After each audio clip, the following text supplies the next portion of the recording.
सारी हमारी ही योजनाओं का उद्घाटन किया है इस सरकार ने, बाबा जी ने। एक योजना खाली बनाई और वो भी धंस गया। रामपथ बनाया तो पहली बारिश में रामपथ धंस गया। Ram A few moments later. क्या बोलते हैं, ये जहां ये दिखते हैं वहीं बिटिया घबराई है। 20 minutes later.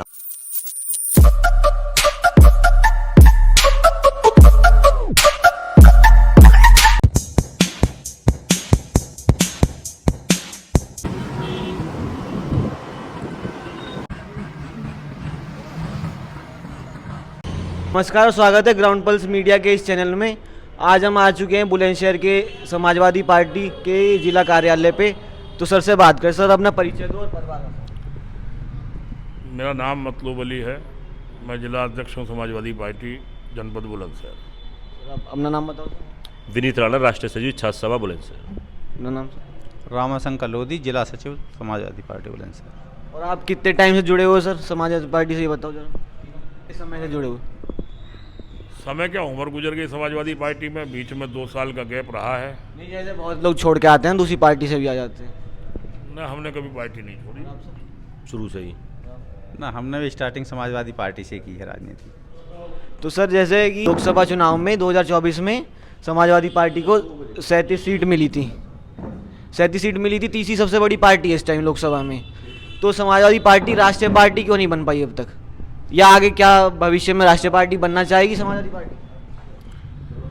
देखिए, आपने ठीक सवाल किया कि समाजवादी पार्टी राष्ट्रीय पार्टी क्यों नहीं बन पाई। तीसरे नंबर पे है सबसे बड़ी पार्टी देश में। श्रद्धेय नेताजी मुलायम सिंह यादव जी ने प्रयास किया था कि राष्ट्रीय पार्टी हमारी बने, और उसमें हम सफल भी हुए। मध्य प्रदेश में हमारे बहुत सारे एमएलए जीते, एमपी भी जीते, लेकिन राष्ट्रीय पार्टी बनने के लिए उसके मानक हैं कि देश के भविष्य में मतलब राष्ट्रीय पार्टी बनने का लक्ष्य तो होगा ना। 4 सूबों में हमें 2% वोट मिले या वहाँ हमारा प्रतिनिधित्व हो। उसी दिशा में हमारे राष्ट्रीय अध्यक्ष माननीय अखिलेश यादव जी पिछले 3, 4, 5 साल से प्रयासरत हैं, और उसी के तहत महाराष्ट्र में पार्टी बहुत अच्छा परफॉर्मेंस करने जा रही है। आगे चुनाव होगा, दिल्ली होगा, उत्तराखंड होगा, तो संभवतः बहुत जल्दी आपको दिखेगा कि समाजवादी पार्टी राष्ट्रीय पार्टी बनने जा रही है। सर, ये बताओ कि उपचुनाव में कितनी सीटें जीतेगी सपा, बताओ। 9 में से या 9 की 9 जीत जाएगी, बताओ कितना अंदाजा? 9 की 9। 9 की 9। आप सर? 9 की 9 सीटें जीतेगी। और अखिलेश यादव सीएम बन पाएंगे 2027 में? कितने चांस है? 100%। 100%। 100% तो हो सकता है। सर बताओ, सीएम बनने के, और इस उपचुनाव में कितनी सीटें जीतेंगे? 5, 6, 4, 3, कितनी? देखिए, ये उपचुनाव, क्योंकि आज 18 तारीख है और प्रचार बंद हो जाएगा 5 बजे, जो माहौल है उस माहौल के एतबार से अगर ठीक ठाक रहा तो 9 की 9 सीट समाजवादी पार्टी जीतने जा रही है। रहा सवाल, अगला सवाल आपका है कि 2027 में क्या अखिलेश जी सीएम बनेंगे, क्या चांसेज हैं। तो ये जो चुनाव हो रहा है, और जो माननीय अखिलेश यादव जी ने पीडीए बनाने के बाद, और जो इंडिया गठबंधन था और पीडीए की रणनीति के तहत जो हम चुनाव में गए, तो ये उत्तर प्रदेश ही भारतीय जनता पार्टी की प्रयोगशाला थी। वहीं हमने भारतीय जनता पार्टी को रोकने का काम किया, और आने वाले 2027 में आप निश्चित मान लीजिए कि इनके सारे नारे फेल होते जा रहे हैं। बटोगे तो कटोगे, वो फेल हो गया। अब मंदिर मस्जिद का भी फेल हो गया। अयोध्या हार गए। हिंदू मुसलमान का फेल हो गया। अब जनता समझ चुकी है कि ये जो इनके नारे हैं ये अंग्रेज वाली पॉलिसी है, डिवाइड एंड रूल। ये भी बांटो और रूल करो। जब जनता समझ चुकी है तो पीडीए परिवार, जो पीडीए के तहत आने वाली तमाम जातियां हैं, और पीडीए परिवार इकट्ठा होकर 27 में इन्हें विदा करेगा, और समाजवादी पार्टी की सरकार उत्तर प्रदेश में बनेगी। मुख्यमंत्री बनेंगे माननीय अखिलेश यादव जी। लेकिन जब इंडिया गठबंधन है तो कांग्रेस को सीट क्यों नहीं दी उपचुनाव में? कांग्रेस ने भी मांगी थी। ये बड़े नेताओं का काम है, और उस पर सहमति है। गठबंधन कहीं गया नहीं, गठबंधन के तहत ही चुनाव हो रहा है। 2 सीटें देना चाहिए थी कांग्रेस बाद में। वो हाईकमान का फैसला है। ये बताओ, जो अगर इंडिया गठबंधन है तो महाराष्ट्र में सपा 7 सीटों पर लड़ रही है चुनाव। 12 मांगी गई थी, क्यों नहीं दी 12 एनडीए के तहत? देखिए वहाँ इंडिया गठबंधन चुनाव लड़ा है। पिछली बार 2 सीटें जीती थी महाराष्ट्र में सपा, पिछले वाले चुनाव में। इस बार 7 पे लड़ रही है, तो लेकिन 12 मांगी गई थी, तो गठबंधन में कुछ मतलब दिक्कतें हैं इसका मतलब? नहीं, कोई दिक्कत नहीं है। इंडिया गठबंधन वहाँ इकट्ठा है, जो अघाड़ी के नाम से वहाँ गठबंधन है वो इकट्ठा है, उसी के तहत हम भी हैं बहुत सीटों पे। आज कोई नई बात नहीं है। श्रद्धेय मुलायम सिंह यादव जी के ज़माने में भी एक किस्सा हुआ था, यहीं बगल की सीट पे गाजियाबाद ज़िले में राजपाल त्यागी जी को ले आए थे, केसी त्यागी जी, और सीट चली गई थी आरएलडी के कोटे में अजीत सिंह जी के प्रेम प्रमुख लड़ रहे थे, और राजपाल सिंह जी समाजवादी पार्टी से लड़े। दोस्ताना लड़ाई थी, राजपाल सिंह जी चुनाव जीते। वहाँ अगर किन्हीं सीटों पर कोई गड़बड़ है तो वो कोई गठबंधन नहीं उससे कमज़ोर हुआ है, या गठबंधन ऐसा कहते ना कि गठबंधन टूट गया।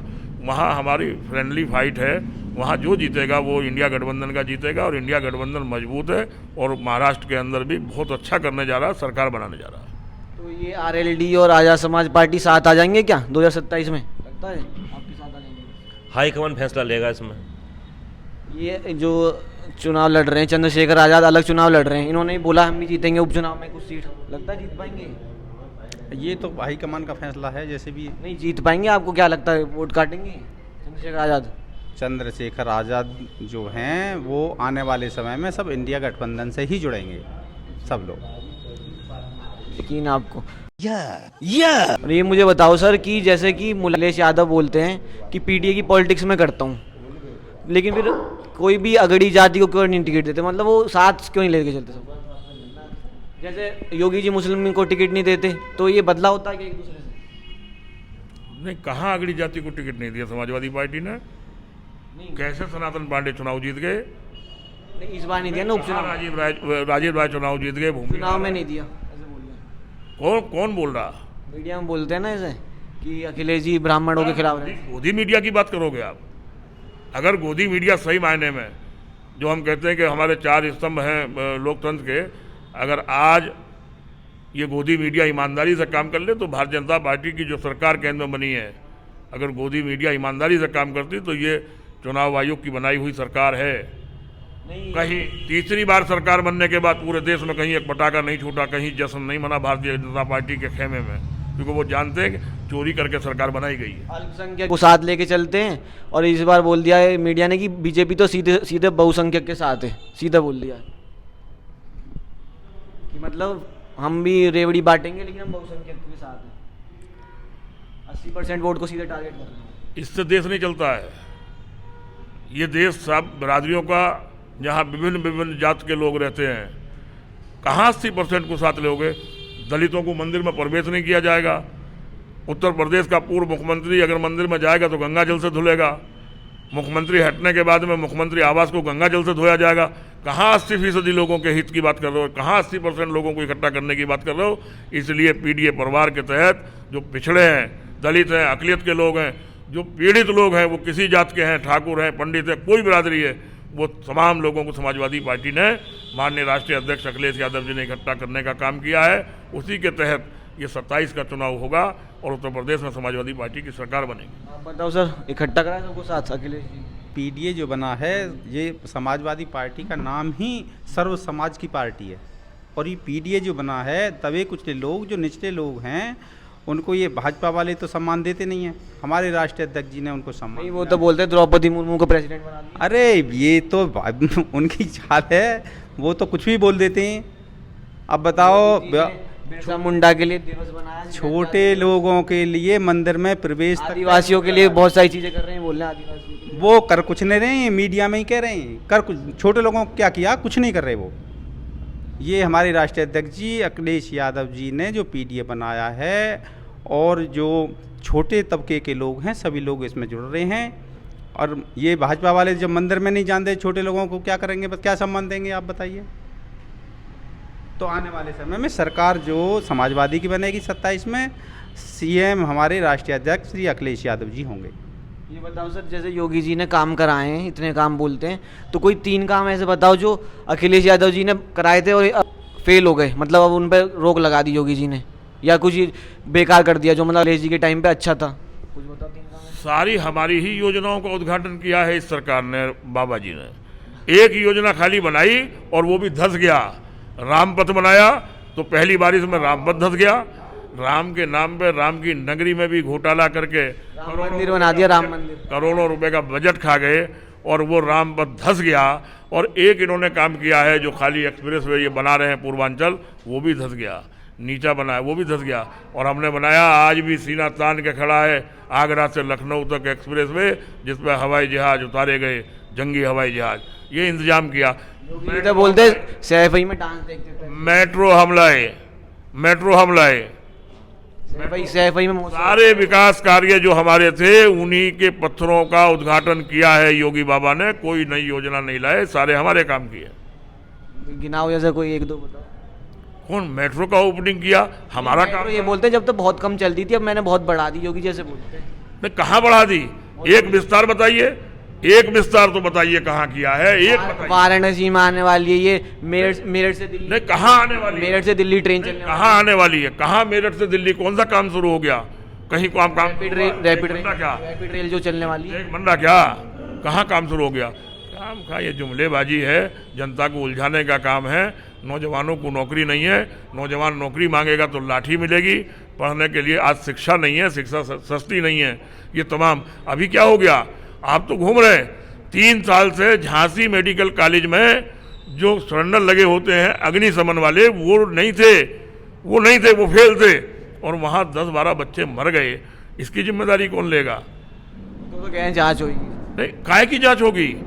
पूर्व में भी ऑक्सीजन के नाम पे जो हत्याएं हुई थी, मुकदमा कायम किया गया, कैरियर खराब कर दिया गया। दंगे नहीं होते, अब ये बोलते हैं दंगे तो नहीं होते, कानून व्यवस्था बढ़िया।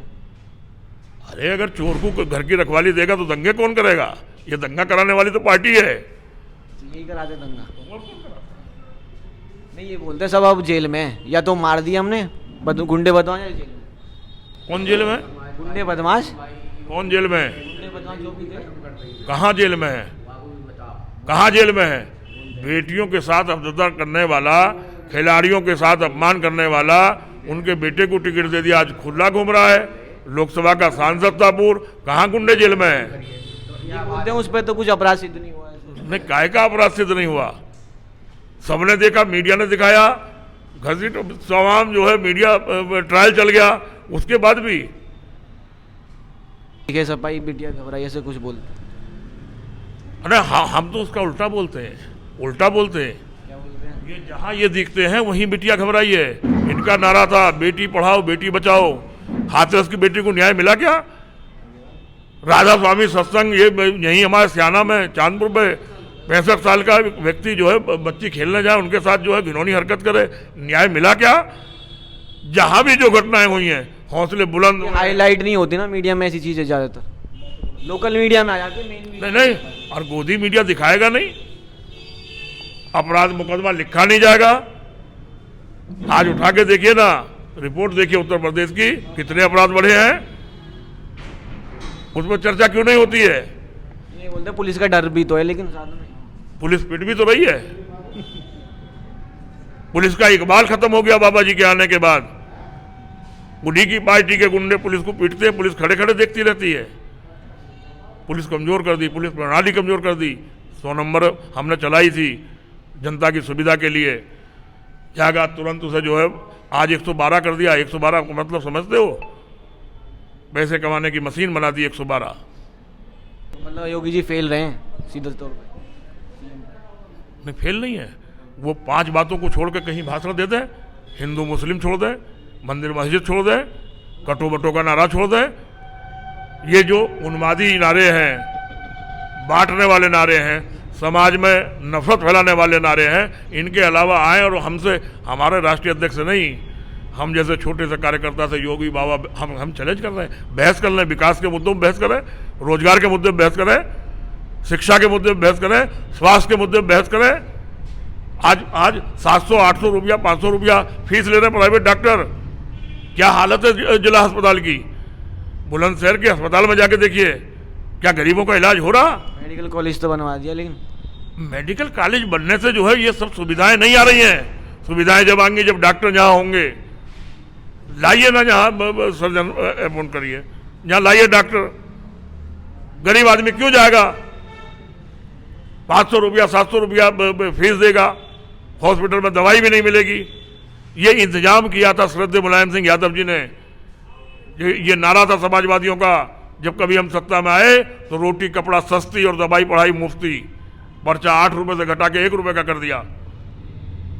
हॉस्पिटल में बंदर कांटे की, सांप कांटे की दवाई रखी समाजवादी सरकार ने। ये बात कर रहे हैं। ठीक है सर, धन्यवाद। बहुत बहुत धन्यवाद।